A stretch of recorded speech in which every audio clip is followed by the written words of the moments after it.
Well, welcome to the table. This is week 3 in our series, God's New Year's Revelation. We spent the last couple of weeks looking at baptism and how God makes a path for you, and today it's all about how God is bigger than your problems. We'll talk a little bit about what that means. We're trying to do this today. Some of you have probably been at this site. This is in Wake County, the old Yates Mill Pond. And so it's a historic grits mill. And it's just a unique, beautiful facility and lake here. And we just thought we'd bring you out. The dam has been here for all of it's been here for a long time.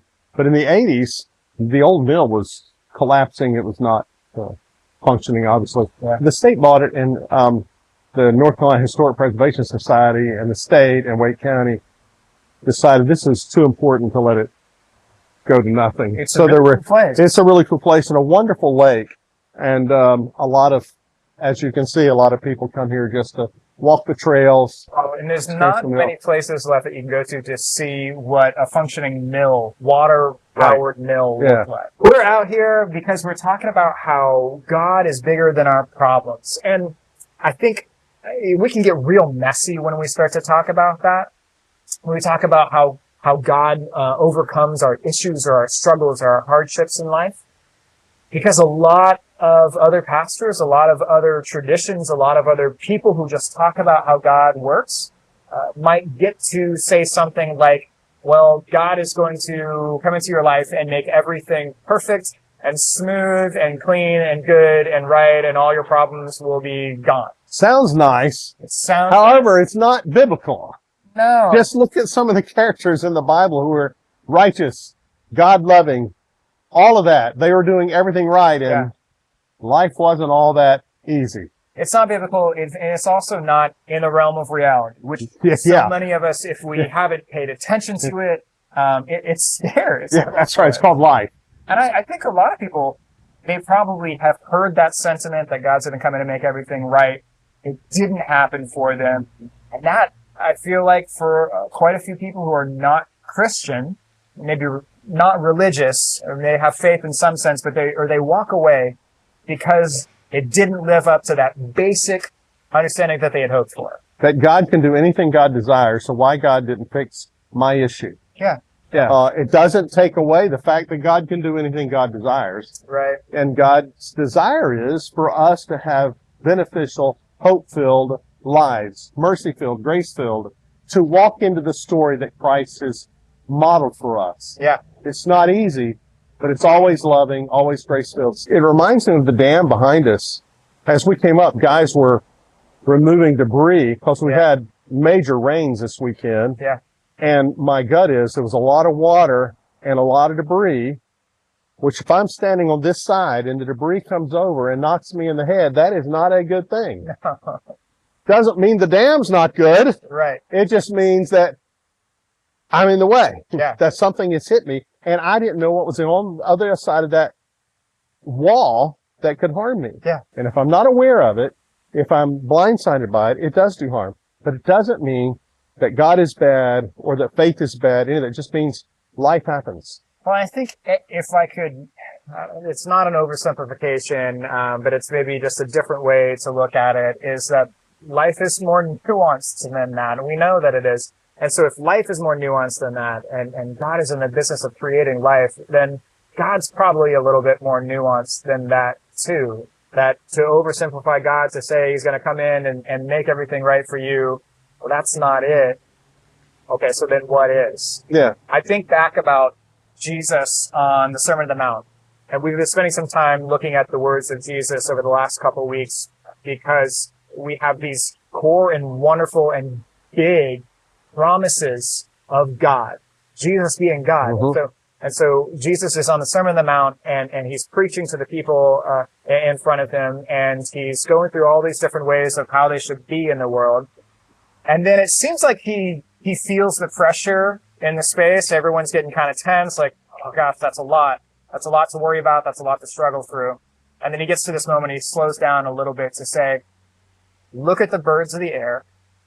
Look at the flowers of the field. If God is taking care, if your Father in heaven is taking care of these little things around you, how much more will God take care of you? And I want to move into that a little bit and get to the later half of it. Jesus kind of ends that block by saying, let tomorrow's worries be for tomorrow. There's enough to worry about today. And I want to slow down right there to look at that moment, because I think that's where we might miss it. It's Jesus acknowledging there's enough worries. There's enough to worry about today. There's already worries for today. Yeah. Jesus is not discounting the difficulties of life or any of that craziness. So, Stefan, I think one of the things that's always intrigued me about this place is this structure here is over 200 years old, which means that dam is over 200 years old. And I mean, so they were stopping this stream, this spillway, this creek. And when they did that, as we were just talking about, it stopped being able to take a canoe down this. Right. You know, ecologically, I don't know what all it did. It could have been good, could have been bad. I don't know. But I'm sure some of those folks watching can tell us. But the dam in and of itself did something. Yeah. It created a beautiful lake. Absolutely. That's for sure. It's a beautiful lake on the other side. Wouldn't be there without the dam. Wouldn't be without the dam. And then, though, back 200 years ago, if you were an isolated farmer and you had your corn, you had two choices. You could either try to make your own corn yourself, or you'd load it on the wagon. Yeah. And you'd come to Yates Mill, or whatever mill might have been close, was built very much like this. To grind your corn into meal. To grind your corn into meal. Yeah. Otherwise, you didn't have any way to do that. So you had kind of a convergence of people discovering water and the power of water. Yeah. And a stream, and the Yates family discovering and doing this part of Wake County back 200 years ago, needed a place to grind to make their meal. Yeah. You know, meal as in grinding it. Like you said, the convergence, it's of good things and it's of bad things. Yeah. It's of the talents and engineering of somebody who knows how water and to be able to make energy out of water works. Make a wheel. But then the problems of the farmers trying to feed a growing community around them. Right. And how do you ever do that by hand? Yeah. And so, to think about the engineering in this, that over 200 years later, is still working. It still works. It's still operable. Yeah. That all of this came together out of the need of just having to grind it by hand in the world. You could do that for your family, but for a whole community, there had to be a better way. There had to be a different way. And those problems, those issues, those new engineering discoveries all came in together to create a place like this, which eventually led to the factories we have today. Yeah, yeah. So there's good and bad and all that. But the point is, it changed everything. Yeah. This changed the world in which people live when it was built and completed. So that's some great history. But I think there's some theological points. And let's take some folks. Let's go over here. I want to show them a little bit closer to the mill. Open the eyes of my heart, Lord. Open the eyes of my heart. I want to see you. I want to see you. Ray, one of the things that I'm thinking about as I look at this dam, we think about the convergence of all of these things making something that ultimately is a good thing. Even though it's a stopping of water flowing through, and it's also a creation of something new. This last Sunday, well, after filming this, which was a couple Sundays ago when it comes out, Sean Hardy was preaching, and he talked about a World War I story that happened on Christmas Eve and Christmas Day. A lot of people probably know that story. You probably heard that story. I invite you to go back and listen to that service online. But Sean is telling the story, and he's talking about these soldiers who are experiencing, in the midst of a terrible war, in the midst of that, they experience peace. And I love what Sean said. Sean said, who better to understand what peace is than someone who's in the midst of that battle, midst of war? Oh, wow. Right. Who better to understand? When I think about all of these things coming together, when I think about God's overwhelming love and blessing for us, and yet our struggles that continue on in life, I think about all of those things coming together and how God can use every single piece of that. And we need every single piece of that to fully understand the work that God is doing in our lives, to better us, to hold us together, to get us ready for whatever the next thing is. I don't think God puts those struggles in front of us. I don't think that God makes those difficulties in our lives. I think life does that on our own. I think we make choices that make that happen on our own. But I think God looks at our whole life, everything that we have, and the blessings that God's trying to throw at us, and turns it all and converges all of those things into something good. You know, there's a huge theological word called redemption. God is in the redeeming of all there is. Yeah. All the bad there is, God is in the business of redeeming that. And I think about just a short story. Years ago in seminary, I made a D in preaching. I thought I was cooked.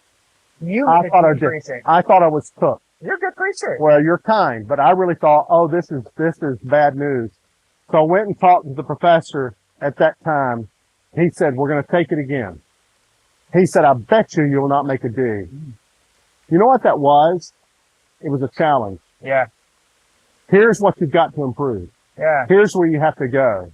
This is what you have to do. And he ushered me and nurtured me, and also got another professor to work with me to say, this is where you need to go. And turn that D. They erased the D, and it became an A. Because I took it again. Because I listened.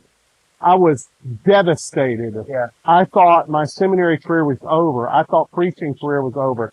I thought it was all done until those guys came up beside me and said, no, you're a storyteller. Yeah. Now you've got to learn how to tell a story. That's it. When we talk about redemption, we talk about God being bigger than our problems. That's the point, is that failure, that D, that hardship, that loss, whatever it is, that worldly thing does not have the final say. That's right. It doesn't define you. It doesn't have the final say. Absolutely. Even to the point, we may not know the final word while we're still living here on earth. Yes. Because God is redeeming all. Yes. And that all is all-encompassing. God is redeeming. Yeah. And it may not feel like it. It may not be. You may not understand it at all in your situation. Yeah. Even the day you die, you may not understand it. But God's promises that we talked before. Yep. God always makes sure the promises happen. My favorite line in some hymns and scripture that I come across from time to time is, where, O death, is your victory? Where, O death, is your sting? Yeah. Death, sin, hardship, pain, suffering, none of it has the final word, because this is God's world that we live in. So no matter where you are or what's going on in your life, we hope that you understand the convergence of all that is here is very much like our lives. The converging, your life journey has a story, and God is going to redeem that story in a way you never dreamed or never envisioned. It's just the way God works God's promises. At the same time, we wish and we pray for you that whatever you're going through, that God will burst the dams of hardship in your life open and just flood your world with blessing. I just pray don't, because we're human. We're human. I just don't want them to bust right now while I'm under them. That would not be a good plan. But we thank you for joining us. We'll see you next week at the table. Holy God, holy Lord, I want to see you.